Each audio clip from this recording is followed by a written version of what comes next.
What's up, everyone? Welcome back to Nothing But Anime. We're continuing our What If Deku Became a Teacher series with part 15. If you're enjoying this, don't forget to give it a thumbs up and subscribe to stay updated on all the latest videos. Let's get started. Yuri and Izuku sat together for another few minutes as Yuri recollected himself, at the end of which Yuri sighed. "Thank you, I needed that," Yuri said, expecting Izuku's usual deflection or for the boy to downplay what he'd done.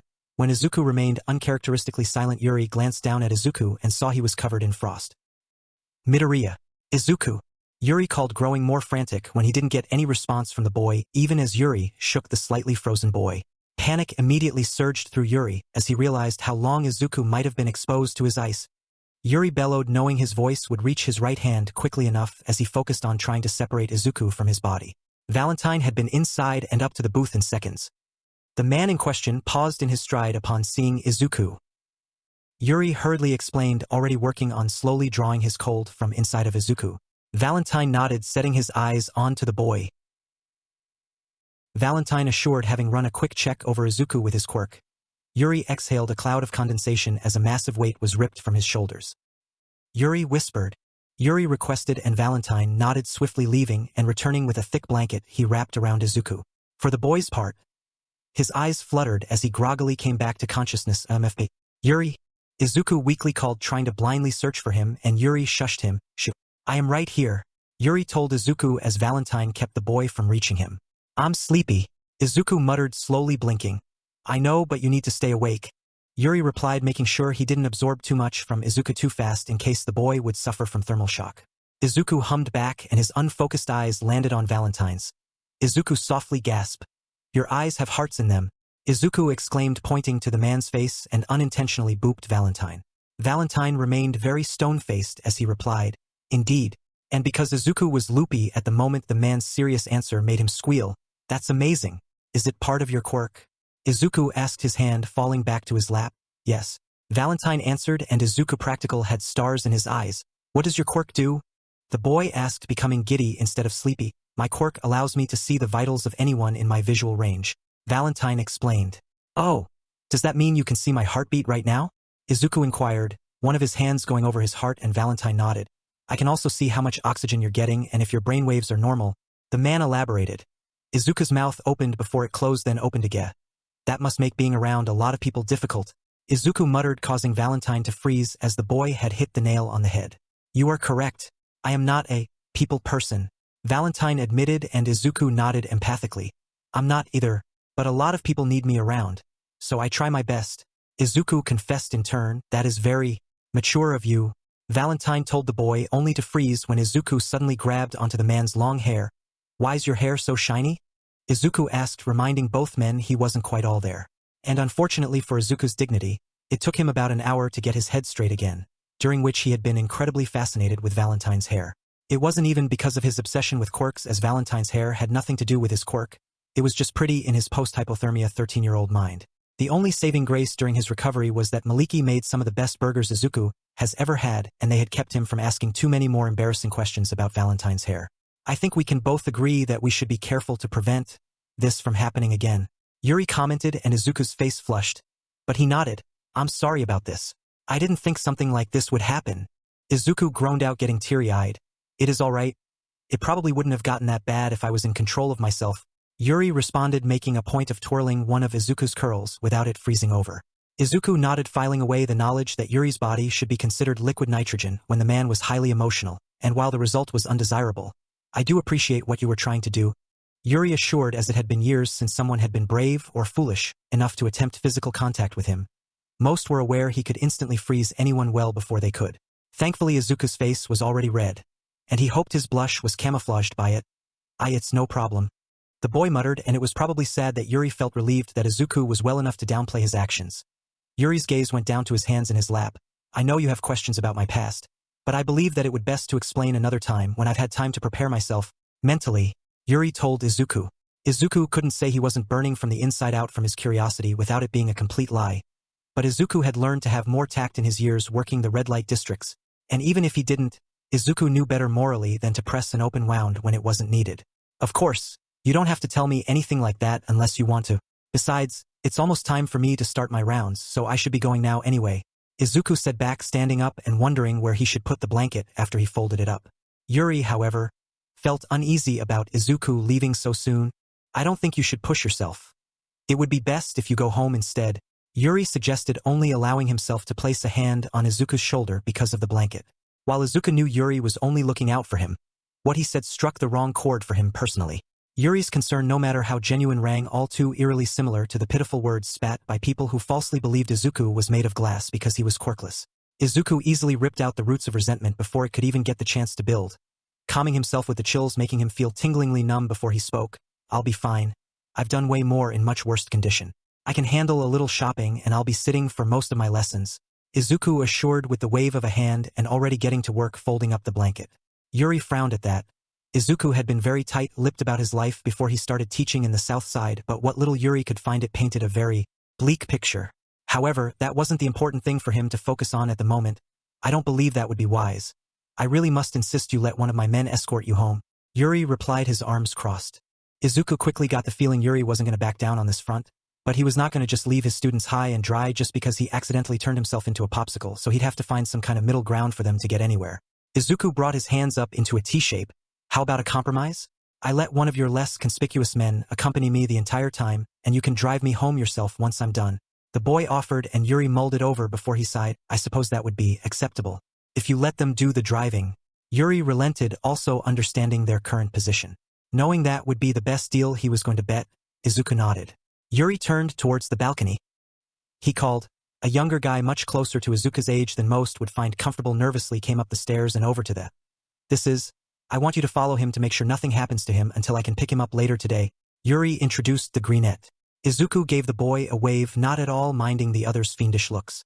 His pale gray skin, fangs, and solid black eyes were hardly out of place in the districts, and the features were about as mundane as freckles to Izuku at this point.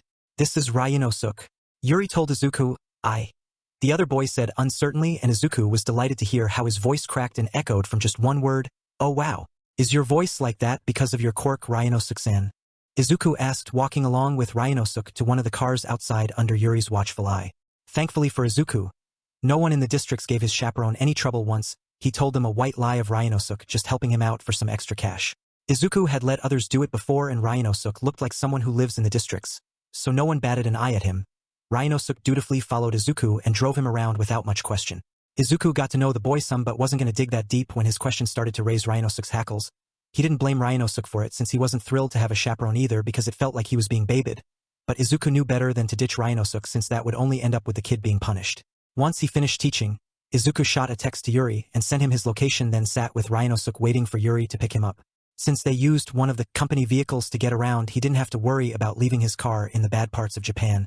Well, he never has worried about that, but there was always the chance someone might get desperate. Thankfully, Yuri only took a few minutes to arrive, and Izuku would have a very hard time missing the large vehicle Yuri drove. Ryunosuke had to help Izuku up to his seat, but other than that the drive home felt like how it did on Yuri's yacht. Soft conversion with little tidbits of Russian taught during their talk. Because of all the trouble he had caused, Izuku invited Yuri inside and offered to make him tea. Perhaps unsurprisingly, Yuri accepted, and when Izuku led him up, neither were shocked when Yuri's outlandish height made him have to crouch to enter the apartment. Izuku also had to grab a few pillows for Yuri to sit comfortably at the living room table. Izuku embarrassingly only had a few plastic cups, and only one that would be an appropriate size for Yuri. Unfortunately, it was a large novelty All Might mug he's had since he was 3. Izuku apologized, utterly red-faced, when the tea was ready, and he presented Yuri with the large mug shaped like All Might's face. Yuri, at the very least, didn't seem that bothered by the mug's aesthetic and instead asked about the pictures on the shelves. Izuku was happy to regale Yuri of the stories behind each picture his mom took, which is what Inko walked in on 10 minutes later.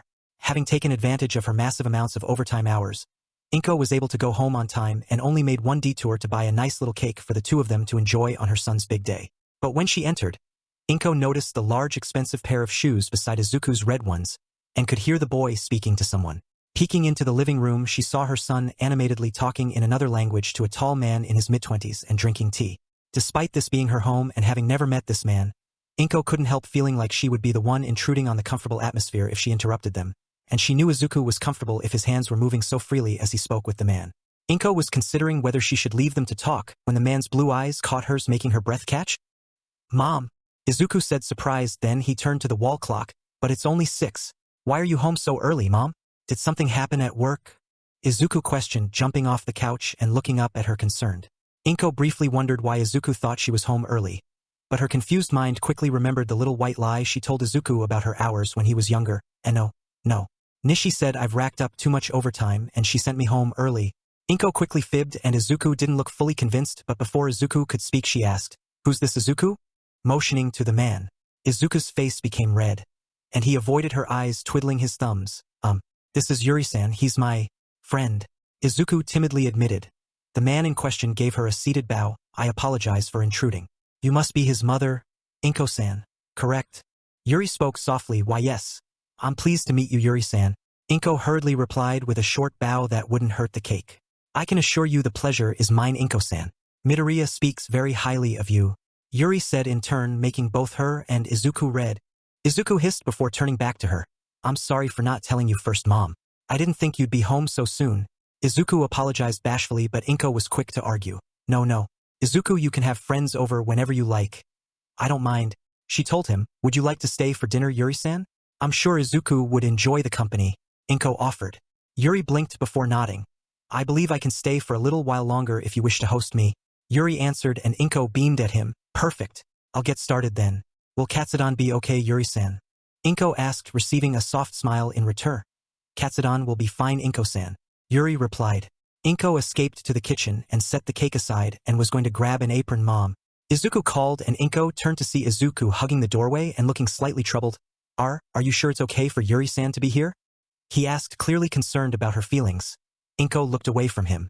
Perhaps it said something about her as a mother that she was more excited that Izuku felt comfortable inviting over someone he was close to rather than be concerned about what kind of criminal Yuri certainly was. But the discomfort she felt with Yuri being brought into their home was minimal compared to the happiness she saw on Izuku's face before she had interrupted. Inko would probably never be fully comfortable with Izuku's new social circles, but her son never failed to gush about them. Sometimes she would even hear genuine, unintentional pride for his accomplishments with the people he taught. That happiness and blooming confidence squashed any thoughts of her personal discomfort with the situation, and she beamed at Izuku. "Maybe send me a text next time you want to invite your friends over. But I don't mind you bringing anyone home, Izuku," she suggested, knowing it would be better not to outright deny it made her uncomfortable. Inko knew her son was too smart to believe such an obvious lie. Izuku looked down, biting his lip, looking no less troubled, but not willing to argue about it with someone else in the apartment. "Okay," Izuku muttered, downcast, making Inko's heart clench, and she desperately searched for something to shift their focus. "You P-passed today, right? Where is your diploma, Izuku?" she hastily asked, her hands flailing in the same way Izuku's usually would. Izuku's body straightened, and he turned a little red. "I left it in my room with my EMT certificate." "Do why you want to see them?" Izuku replied, and she nodded, "Of course. I need to know how big the frames will need to be." Inko responded, and Izuku gave her a nervous smile. "Right? I'll go get them," he said before leaving the kitchen. Achiko sighed as she finally made it home and immediately removed her pinchy uniform shoes. A pipe burst had forced the school to close early, and she had spent the last couple of hours on a hellish 5-mile walk home. Achiko whimpered as she rubbed her sore feet, but was glad her feet weren't bleeding this time.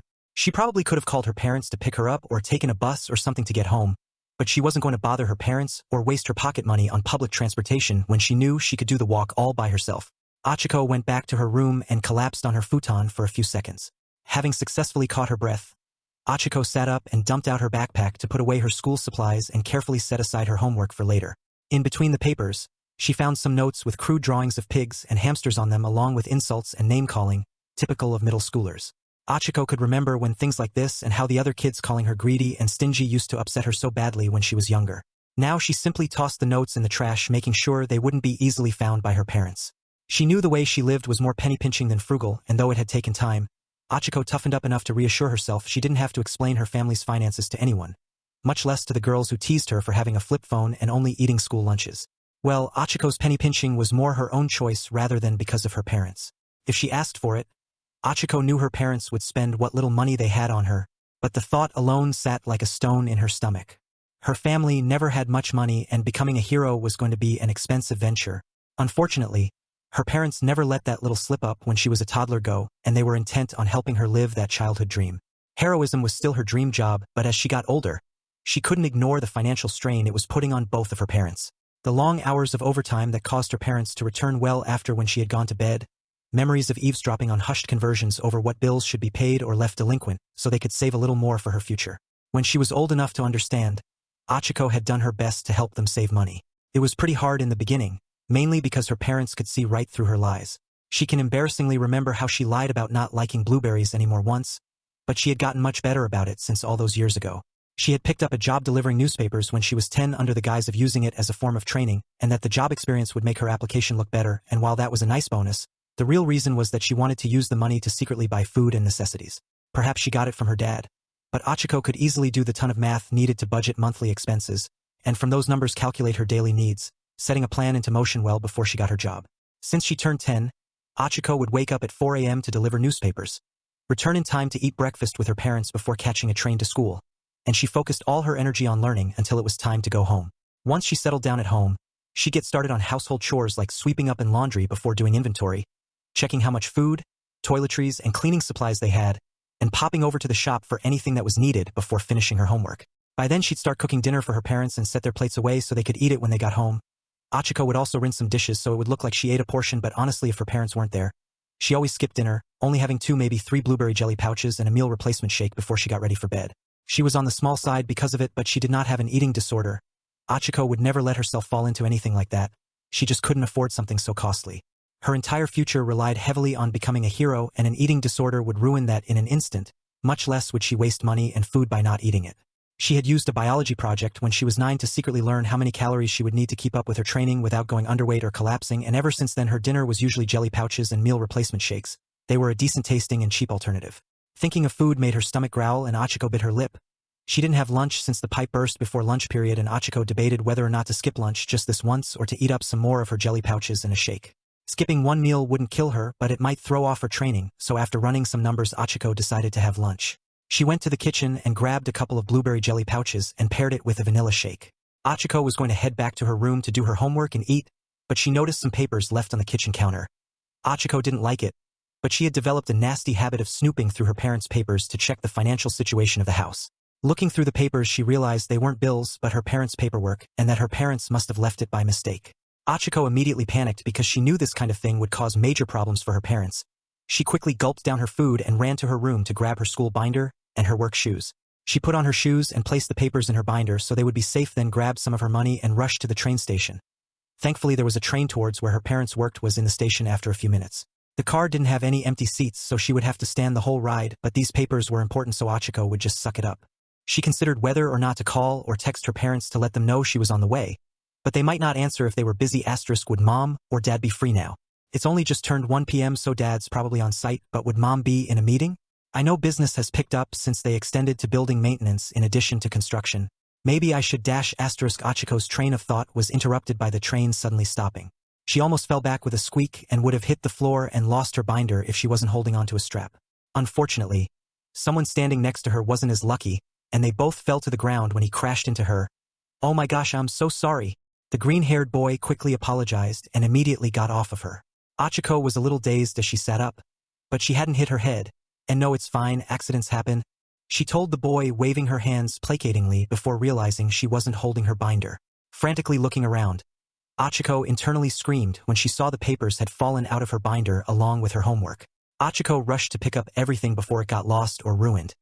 In her panic she didn't notice at first, but after a few seconds she saw the boy was helping her. "Thank you," Achiko said once they had gotten all the papers back. "And no, it was my fault you fell. I should at least help you. Besides, some of these are mine," the boy bashfully replied, his face a touch red. She blinked, but once she looked at the 2 stacks of papers, she did think that it was a little more paper than what she had. "Oh," she responded. Then she went through the papers trying to figure out what was and wasn't hers.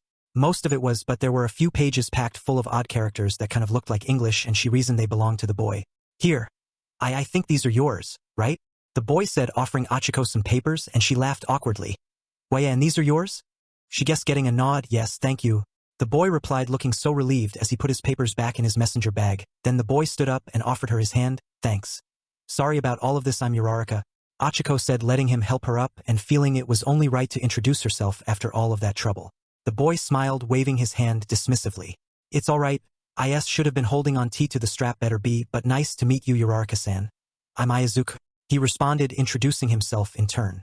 Achiko thought it was odd he used his first name, but she brushed it off. Izuku suddenly turned sheepish as he opened and closed his mouth once before continuing to speak. This might be a bit forward of me. Izuku muttered, twiddling his thumbs, surprising Achiko.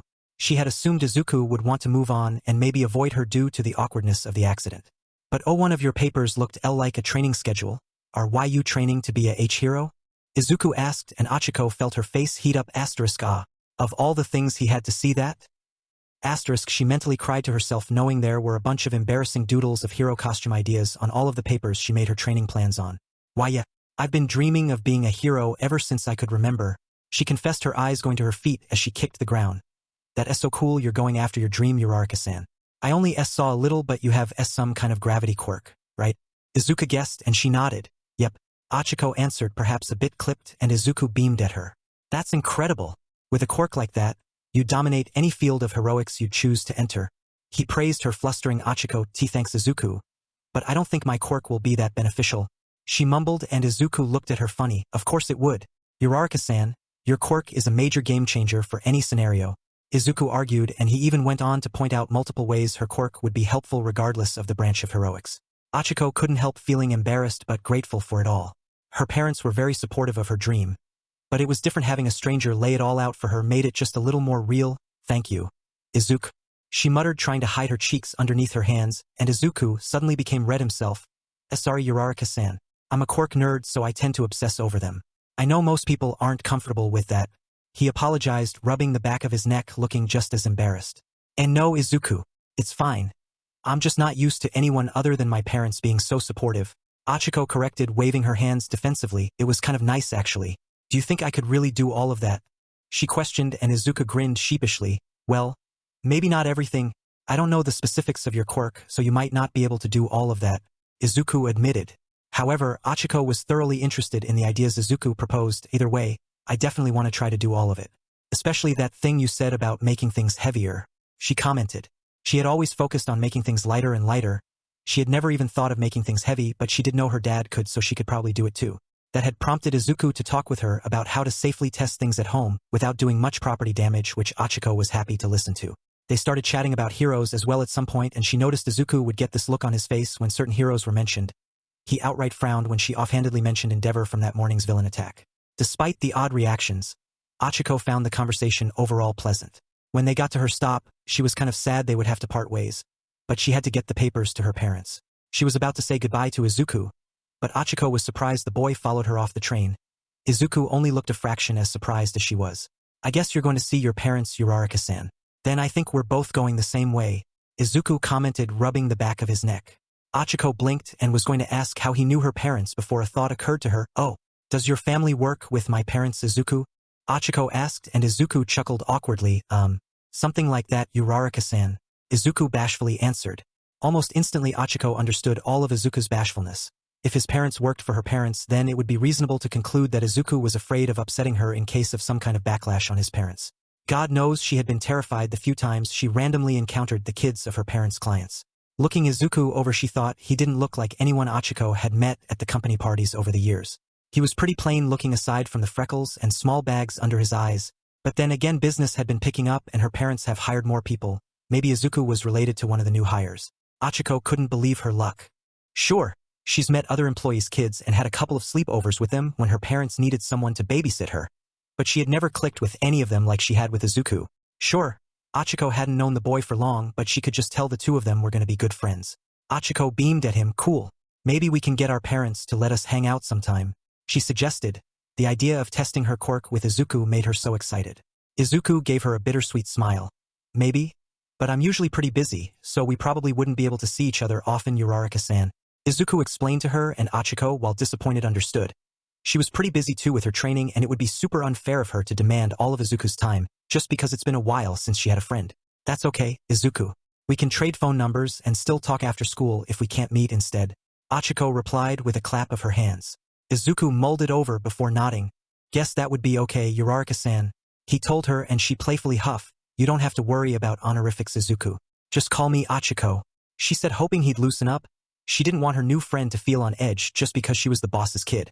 If you say so, sorry, Achiko-chan, Izuku replied, and though he hadn't dropped the honorifics completely, Achiko definitely preferred Chan, Tube-san. It's fine, Izuku-in, she responded, only to be startled when she realized that they were standing in front of the shared office building her parents worked in. Oh, we're here already, She commented, surprised that time went by so quickly. There was a soft ringing and Izuku pulled out his phone. Sorry. It's my mom. I need to take this, Achiko-chan. He apologized and she waved him off. I understand, Izuku-in. I'll go ahead and go in while you talk with your mom. She told him and rushed inside to her parents' rented office space and found her mom straightening up some papers. Mom, she called, surprising her mom. Achiko, what are you doing here? Shouldn't you still be at school? Mom questioned and Achiko brushed it off. School ended early because of a pipe burst. But that's not important right now. I found these on the kitchen counter. Achiko told her, pulling the papers out of her binder. Upon seeing the papers, her mom searched her desk only to curse under her breath. Something Achiko dutifully ignored. Thank you, Achiko. Those papers are for Midoriya-san, and he'll be here any minute. Mom said, and instantly Achiko knew her panic was warranted because Midoriya-san was her parents' biggest client, and they could not afford to screw up any of their deals with him. Happy to help, Mom. I'm just glad I was able to get them to you in time, she told her, beaming as her mom took the papers. I'll be busy with the meeting with Midoriya-san and Dad is at a site, so we can't take you home right away. Will you be fine in the lobby by yourself, Achiko? Mom asked, slightly concerned, but she was happy to hear it, of course. I met one of the new workers' kid on the way over, so I can probably just hang out with him until you finish, Achiko assured. Her mom blinked. Oh, really? I'm glad you're making friends, sweetie. Do you know who his parents are? Mom inquired and she twiddled her thumbs. Well, no. I didn't catch his last name, but he's so cool, Mom. He knows so much about quirks and heroes. Achiko explained, already thinking of what she and Izuku could talk about while she waited on her mom.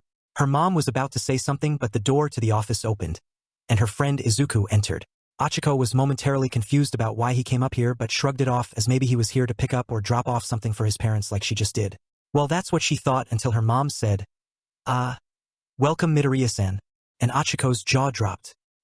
Wait, Izuku's family doesn't work for us? He is Midoriya-san's son? Did I just befriend our client's kid?